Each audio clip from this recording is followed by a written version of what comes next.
ಎಲ್ಲದಕ್ಕೂ ತಾಳ್ಮೆ ಐತೆ ಗಿಲ್ಲಿ, ಇರಿಟೇಟ್ ಮಾಡ್ತಾ ಇದೆಯಾ ತುಂಬಾ. ಬಿಗ್ ಬಾಸ್ ಸೀಸನ್ 12ರ ಮನೆಯಲ್ಲಿ ರಜತ್, ಮಂಜು, ಚೈತ್ರ, ಮೋಕ್ಷಿತಾ ಮತ್ತು ತ್ರಿವಿಕ್ರಮ್ ಅತಿಥಿಗಳಾಗಿ ಎಂಟ್ರಿ ನೀಡಿದ್ದಾರೆ.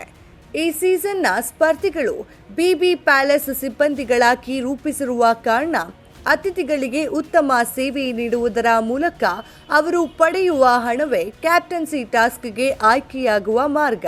ಟಾಸ್ಕ್ ಮುಗಿಯುವ ತನಕ ಯಾರೂ ತಮ್ಮ ಪಾತ್ರದಿಂದ ಹೊರಬರಬಾರದು ಎಂಬ ನಿಯಮ ಜಾರಿಯಲ್ಲಿದೆ. ಮನೆಯಲ್ಲಿ ಹೆಡ್ ವೇಟರ್ ಪಾತ್ರದಲ್ಲಿರುವ ಗಿಲ್ಲಿ ನಟನ ಹಾಸ್ಯ ಈಗ ಅತಿಥಿಗಳಿಗೆ ಬೇಸರ ತರಲು ಆರಂಭಿಸಿದೆ. ಇದರಿಂದಲೇ ಉಗ್ರ ಮಂಜು ಮತ್ತು ರಜತ್ ಕೋಪದಿಂದ ಗಿಲ್ಲಿಯನ್ನ ಎಚ್ಚರಿಸಿದ್ದಾರೆ. ಅತಿಥಿಗಳಾಗಿ ಬಂದಿರುವ ಸ್ಪರ್ಧಿಗಳು ಕೂಡ ಗಿಲ್ಲಿ ಅತಿಯಾಗಿ ಕಾಮಿಡಿ ಮಾಡುತ್ತಿರುವ ಬಗ್ಗೆ ತಮ್ಮೊಳಗೆ ಮಾತನಾಡಿಕೊಂಡಿದ್ದಾರೆ. ಮನರಂಜನೆ ಕಾರ್ಯಕ್ರಮವನ್ನು ನೀಡುವಂತೆ ಬಿಗ್ ಬಾಸ್ ಹೊಸ ಸೂಚನೆ ನೀಡ್ತಾರೆ. ಮಹಿಳಾ ಸ್ಪರ್ಧೆಗಳಿಂದ ಗ್ರೂಪ್ ಡ್ಯಾನ್ಸ್, ಪುರುಷರಿಂದ ಪ್ರಾಪರ್ಟಿ ಡ್ಯಾನ್ಸ್, ಮಾಳುವಿಂದ ತಮಟೆ ಪ್ರದರ್ಶನ, ಗಿಲ್ಲಿ ಮತ್ತು ಅಶ್ವಿನಿ ಗೌಡರಿಂದ ಮಿತಿ ಮೀರದ ರೋಸ್ಟ್.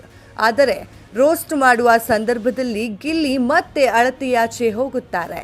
ಇದರಿಂದ ರಜತ್ ಆಕ್ರೋಶಗೊಳ್ಳುತ್ತಾರೆ. ಇನ್ನು ರೋಸ್ಟ್ ಮಾಡುವ ವೇಳೆ ಗಿಲ್ಲಿ ನಟ 5 ಜನ ನೆಂಟರು ಬಂದು ತಿಂದ್ರು, ತಿಂದ ಮೇಲೆ ಇಷ್ಟೊಂದು ದವ್ಲತ್ತು, ಇನ್ನು ತಂದು ಹಾಕಿದವರಿಗೆ ನಮ್ಗೆಷ್ಟು ಇರಬಾರ್ದು ಎಂದು ಗಿಲ್ಲಿ ನಟ ಹೇಳಿದ್ದಾರೆ. ಈ ಮಾತುಗಳಿಗೆ ಆಕ್ಷೇಪ ವ್ಯಕ್ತಪಡಿಸಿದ ರಜತ್, ಏನ್ ಮಾತನಾಡ್ತಿದ್ದೀಯಾ, ಒಳ್ಳೆಯ ಕ್ಷಣಗಳನ್ನ ಯಾಕೆ ಹಾಳು ಮಾಡ್ತಿದ್ದೀಯಾ, ತುಂಬಾನೇ ಇರಿಟೇಟ್ ಮಾಡ್ತಿದ್ದೀಯಾ, ಮನುಷ್ಯರ ಜಾತಿಯವರಾಗಿದ್ರೆ ಒಮ್ಮೆ ಹೇಳಿದ್ರೆ ತಿದ್ದುಕೊಳ್ಬೇಕು ಎಂದು ರಜತ್ ಹೇಳಿದ್ದಾರೆ. ಈಗ ಬಿಬಿ ಪ್ಯಾಲೇಸ್ಗೆ ಬಂದಿರುವಂತಹ ಅತಿಥಿಗಳಿಗೆ ಕೂಡ ಗಿಲ್ಲಿ ಮಾಡುವ ಕಾಮಿಡಿ ಇರಿಟೇಟ್ ಆಗಿದೆ.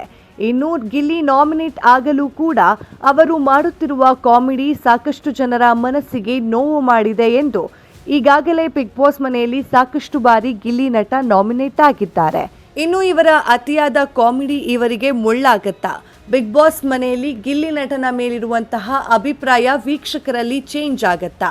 ಗಿಲ್ಲಿ ಮಾಡಿದಂತಹ ರೋಸ್ಟ್ ಎಷ್ಟು ಸರಿ, ಎಷ್ಟು ತಪ್ಪು?